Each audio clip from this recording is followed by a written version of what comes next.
Yeah.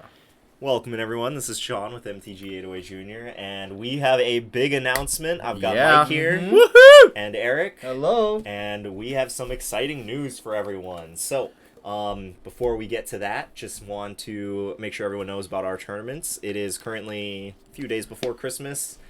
Probably won't be running anything until after the New Year, but we're hitting the New Year strong. January 4th, next youth tournament over at Planet. Doors open at noon. Tournament starts at 1. That is a Saturday. And then the following Saturday, January 11th, use Standard Popper again over at Mini Q's new location at Pearl Ridge. Is it doors open at 10 or tournament starts at 10? Doors open at 10. Okay. So doors open at 10. 10:30. We'll probably start the tournament 10:30, 11-ish. So hope to see everyone there. And we say this with heavy hearts, but also excitement for the future. Yes. These will be our last two Standard Popper tournaments for the foreseeable future. Yes. And the reason for that is because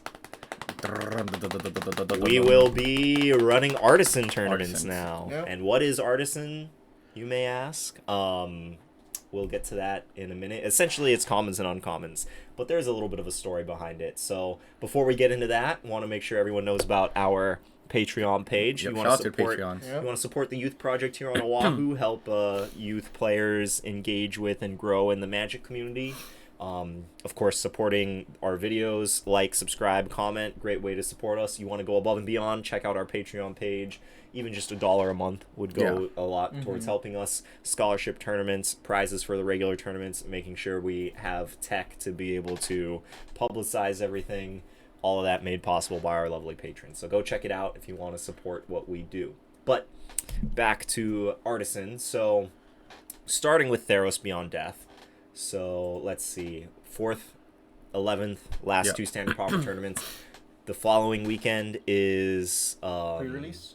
Theros Beyond Death pre-release. Yep. Weekend after that is the release event, and then we're not sure when our next tournament after that is going to be. It might be the week after release. It might be the week of release. We'll see.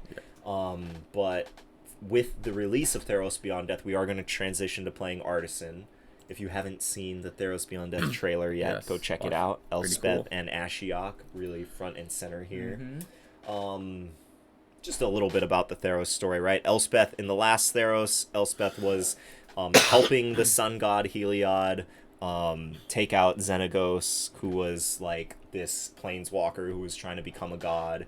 And then at the very last moment, Heliod betrays her, right? She goes into the underworld to go kill Xenagos, and then when she's on her way back out, Heliod like betrays her and she gets stuck there. Heliod realizes that she's a planeswalker and technically kind of stronger than a god. He gets kind of jealous. Right, so that's where this story picks up, right? Elspeth is stuck in the underworld, Ashiok appears in the trailer, and we'll see what happens from there. But very cool trailer, check it out if you haven't already. Very excited about Theros Beyond Death. And with the advent of Theros Beyond Death, we have Artisan. So, what is Artisan, you ask? Well, if you weren't playing Arena on a very specific weekend, then you would probably have no idea. But I think maybe like a month into Throne of Eldraine being out, maybe like 6 weeks, they ran this event called Standard Artisan. Essentially, it is commons and uncommons only legal. These card pictures have nothing to do with it. These were just the prizes for the event. But this was like their announcement for it. So commons and uncommons are legal. They do have a ban list, which we'll go over in a second. But we decided to make this change because we a lot of the kids were saying like, you know, we want to play a more powerful format. You know, it would be, I think, what Artisan Standard would look like is a lot closer to what real Standard looks like, because you're going to have a lot more build-around cards. You're going to have a lot more engines. The card pool is bigger. It is a bigger card pool. It is less focused on kind of like the bread and butter basics of Magic, where like I think combat math, while still being important in this format, is less emphasized. Strict card advantage. You know, like nickel and diming your opponent on card advantage is not going to be as relevant here, because you will have more swinging cards. But you know, that's kind of where Standard is going right now. So since Arena announced this format, the event, I dipped my toes into the event a little bit, and the format seemed fine. The general feedback from the community was that it was a good format. And the kids kind of, when we asked them about it, they seemed excited about it. So we will be running this after Theros Beyond Death is released. So, you know, when those spoilers start coming out, take a look at those uncommons. Because the good thing is it's still fairly affordable too. Yeah, the uncommons besides what was it, Veil of Summer and Narset, everything besides those uncommons are like under $1, right? So a little bit more expensive of a price point to enter the format, but still very reasonable. Definitely some budget decks that you can make that are more than competitive. Yeah, and if anybody out there is listening and interested in the format but doesn't think that they'll be able to secure a deck, reach out to us, right? Yeah. Like, we'll have extra decks at our tournaments, so if you really want to play, we'll probably have a deck that you can borrow for that tournament just to help you get started. But, so, Banlist is Persistent Pettioners, which was banned in Standard Pauper. Because, of course. Because it's absurd and not fun to play against, and very powerful, strangely. Cauldron Familiar is banned because Witches Oven Cauldron Familiar is one of the best things you can be doing in Standard right now. So probably too powerful for Standard Pauper, or Artisan, excuse me. Cavalcade of Calamity, right? There are lots of good one drops in this. Right, so I think just... This is also the centerpiece of one of the decks in Standard right now. Not one of the most powerful decks in Standard right now. We've been seeing it struggle, but I would imagine that if this were legal, it would hands down be the best aggro deck in the format. So I think like not having it there kind of might open up some space. But from what I saw from people playing, like most of the decks people were playing were like mid-range decks. So I could see this one like being looked at, you know, if there is some higher power over at Wizards, like thinking about this obscure format's ban list, like I could see of all of these, I could see this one coming off of the ban list. But for now, it is banned. And then last but not least, Gates Ablaze. Yeah. Right.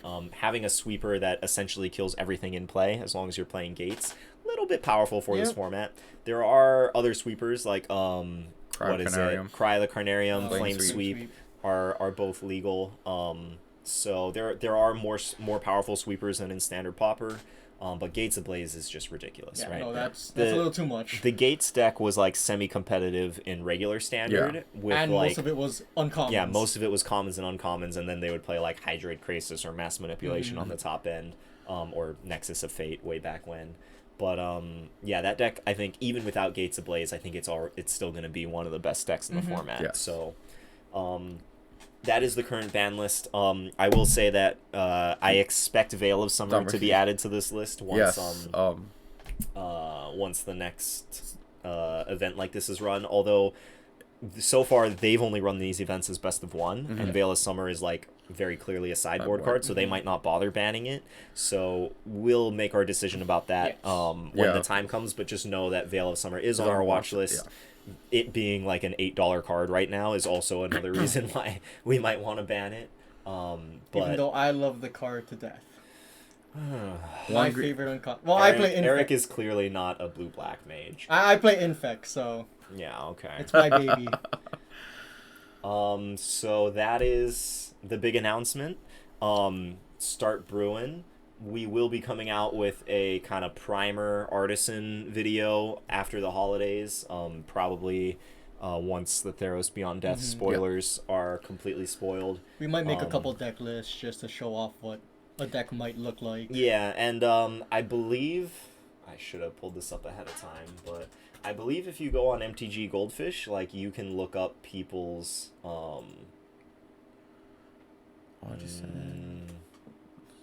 No, they don't have it. You can probably search up Artisan Decks. Arena Standard. No, it's just pulling up cards.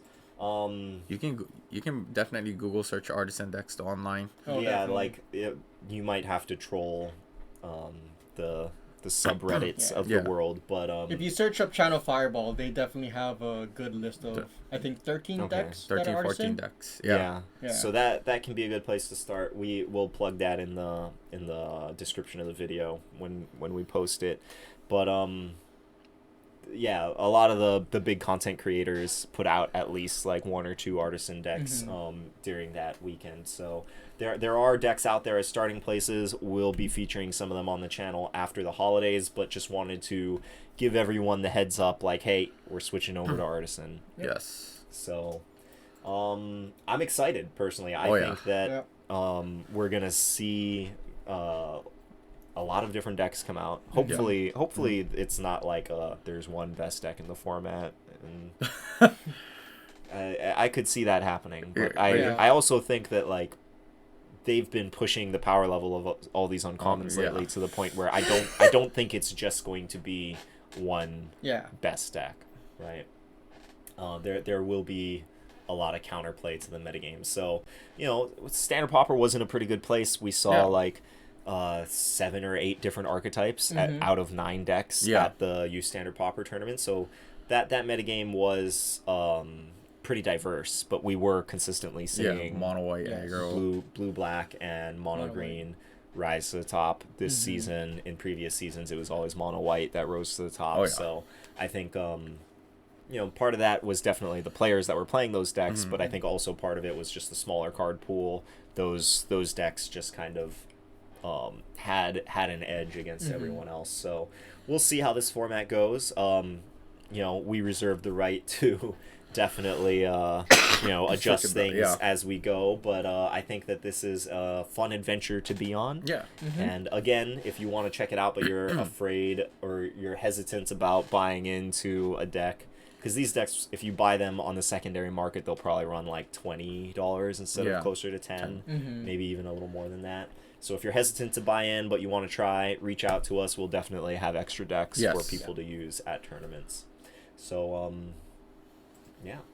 check it out. Again, check out the Patreon page if you want to support us. Hit that like button, hit that subscribe button, leave a comment, tell us what you think. Are you excited to play Artisan? What is your favorite card that you are wanting to build around? Personally, Disinformation Campaign has a special place in my heart. I don't know if it'll be good enough, but man, did I love casting that card in Standard when Guilds of Ravnica just came out. Me too. All right. Any last thoughts, gentlemen? Oh man, we look forward to seeing what it looks like, man. Yep. All right. So, Artisan, be there or be somewhere else. All right, we want you to be guys. There, we do want you to be there. We will catch you guys next time. Peace. Later. See ya.